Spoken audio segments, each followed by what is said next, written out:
There is a city that has never left the center of history. Empires tried to destroy it. Religions vied for its control. Wars were fought for its stones. And yet, she is still standing. Jerusalem. It's not just an old town. It is the point where heaven and earth meet in the biblical narrative. Daniel spoke of her. Jesus wept for her.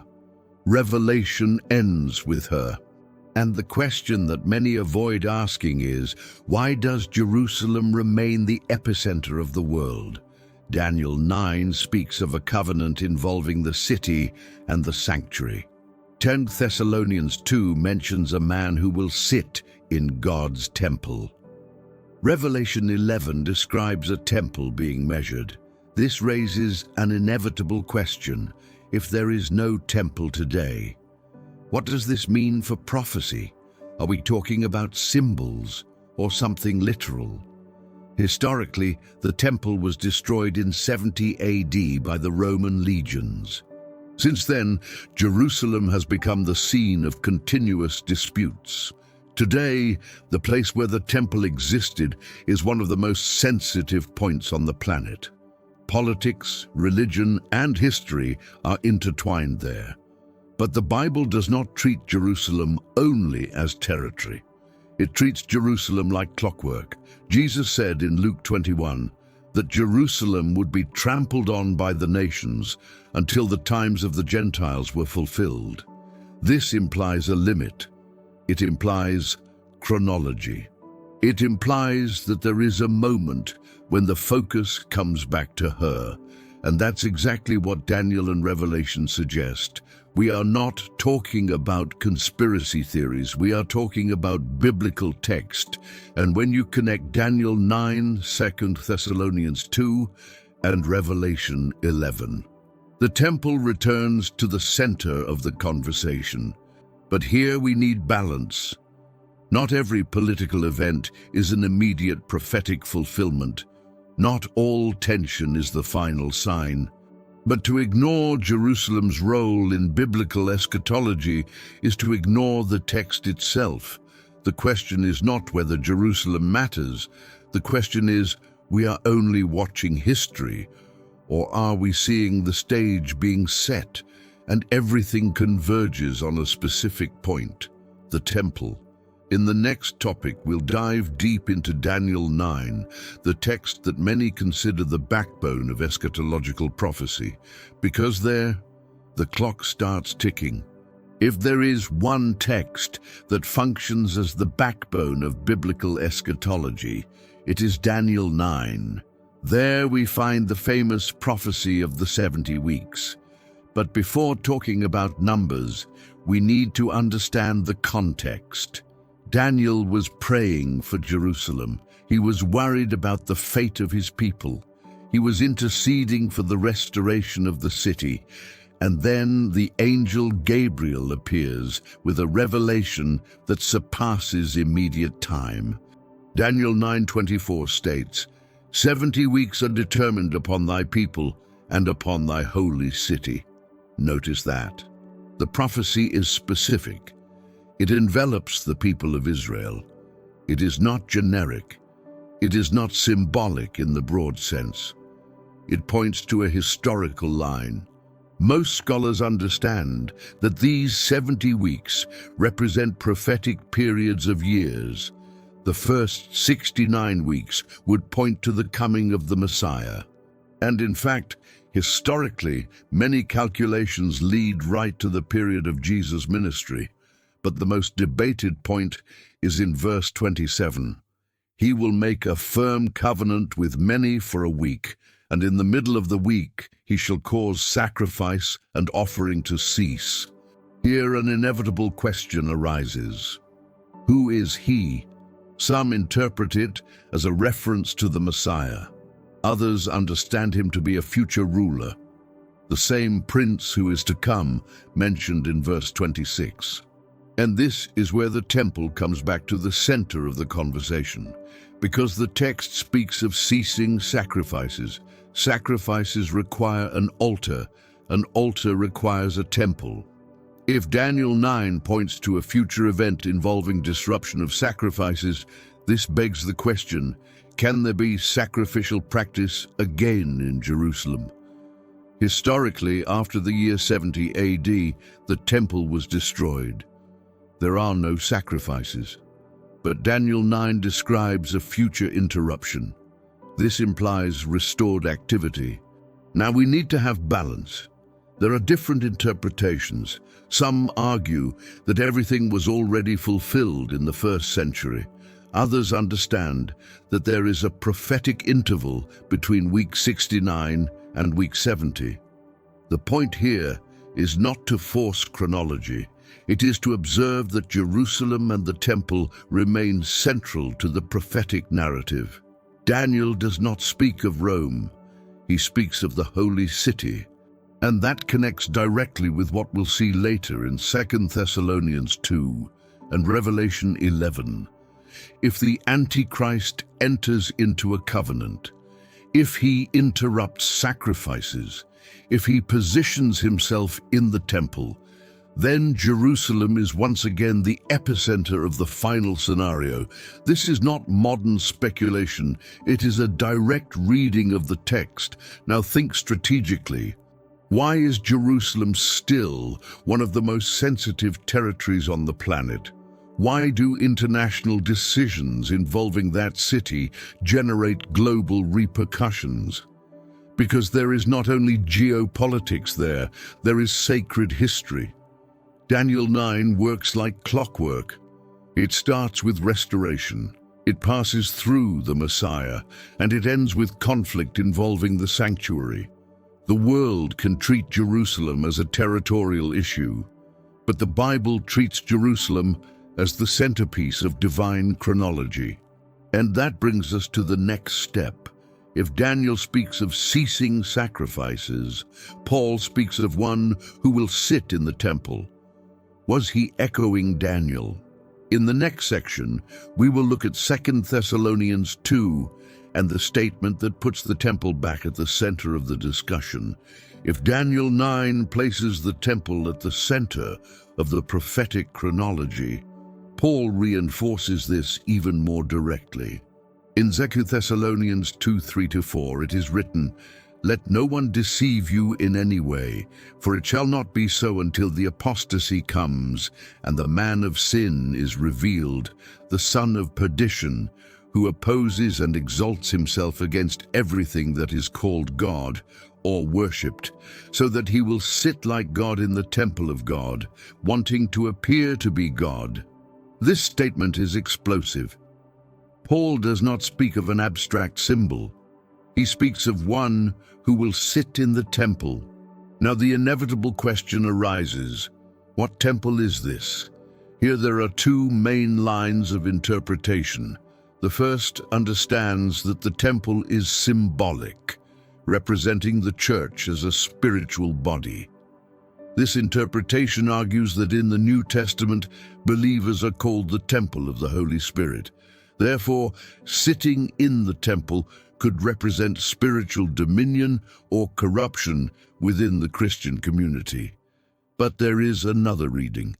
The second interpretation understands the temple as literal, a physical temple in Jerusalem. This reading connects directly with Daniel 9 and Revelation 11, where John measures the temple. If Paul is echoing Daniel, and Daniel speaks of interruption of sacrifices, then the possibility of a literal temple enters the discussion again. Now we need to maintain balance. Paul wrote this letter in the first century. The temple still existed when he wrote, but it was destroyed in the year 70 AD. If Paul had been speaking only of the temple existing at the time, then this prophecy would have been fully fulfilled. However, the context of the letter points to something in the future. He speaks of the manifestation of the man of iniquity. He speaks of signs and lying wonders. He speaks of a system of deception that had not yet occurred in his time. This suggests an eschatological event. Now think about the impact of that. If there is a future scenario where someone stands in the temple in Jerusalem, so Jerusalem remains central, it's not just the past, it is a future stage. But there is an even deeper detail in the text.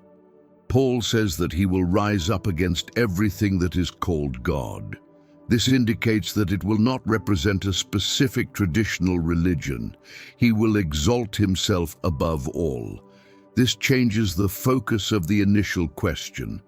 For if he exalts himself above all that is called God, he cannot be limited to an ordinary religious system. It transcends, it absorbs, he centralizes power. The temple in this scenario becomes a symbol of maximum spiritual authority. And if that's literal, then Jerusalem is once again the epicenter of the final conflict. Now connect that with the current world. Jerusalem is one of the most sensitive territories on the planet. Any change there has global repercussions. The mere idea of rebuilding the temple is already generating international tension.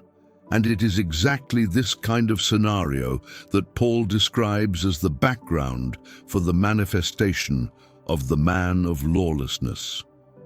But there is still one piece missing. Daniel spoke of interruption, Paul spoke of usurpation, and Joam, he spoke of measurement. In the next topic, we will enter Revelation 11, where the temple is measured in the midst of a conflict scenario. And there, the stage seems even more defined. If Daniel speaks of interruption, if Paul speaks of usurpation, John speaks of measurement. Revelation 11 begins with an intriguing scene. A reed like a rod was given me, and it was said unto me, Arise and measure the temple of God, and the altar, and them that worship therein. Revelation 11:1. John is commanded to measure the temple. To measure means to delimit. It means to separate. It means defining something as real and specific. Now think, when John wrote Revelation, the temple had already been destroyed in the year 70 AD. He probably writes around the year 90 AD. Then the inevitable question arises, if the temple no longer existed, why measure? Here again, two interpretations arise. The first says that the temple is symbolic, representing the people of God. The measurement would be spiritual protection in the midst of persecution. But the second reading sees something more concrete. John is instructed to measure the temple, the altar, and the worshippers, but the outer court is left out, for it would be given to the nations for 42 months. That sounds territorial. That sounds geographical. That sounds like something that involves physical space. And 42 months equals 3.5 years, the same period that Daniel associates with the middle of the last week. The connection is evident. Daniel talks about interruption in the middle of the week. John speaks of 42 months. Paul speaks of someone sitting in the temple. The three texts converge. Now we need to have theological maturity. Revelation is a highly symbolic book, but symbols in Revelation are often based on concrete realities. Jerusalem is mentioned, the temple is mentioned, the altar is mentioned. It is not generic language. This keeps Jerusalem at the center, not just as a past, but as a future scenario. Now notice something even deeper. Revelation 11 also speaks of two witnesses who prophesy in the city where the Lord was crucified. That city is clearly Jerusalem. This reinforces that the stage for the final events includes the holy city. It's no coincidence, it's standard. And here's the central point of Arm 3. Jerusalem is not only important historically, it is structurally important in biblical eschatology. Daniel points to her, Paul points to her, John points to her, and the temple appears again. If all of this is literal, then Jerusalem will still play a central role in the final events. If it is symbolic, Jerusalem still represents the spiritual axis of the conflict. Anyway, it does not leave the center. Now we need to take a step beyond theory, because there is something happening in the current scenario. Movements, debates, discussions on sovereignty, growing religious and political interest in the Temple Mount. Does this mean immediate compliance? Not necessarily. But it means that the stage is sensitive. And when the stage is sensitive, any movement generates global impact. In the next topic, we will analyze the contemporary scenario with balance. No sensationalism, no conspiracy theories, just facts and biblical text. Now we come out of the biblical theory and we look at the real scenario. Jerusalem remains one of the most disputed cities on the planet. The Temple Mount, where the Jewish temple historically stood, is now one of the most sensitive spots in the world. Any change there causes immediate international tension, and this is not an exaggeration. Historically, small administrative decisions in that place have triggered diplomatic crises and regional confrontations. But there is something even more interesting. There are movements within Judaism that advocate the rebuilding of the temple. There are groups that study the utensils, the priestly vestments, and the details of Levitical worship. This is a documented fact. It is not a conspiracy theory. However, it is important to maintain balance.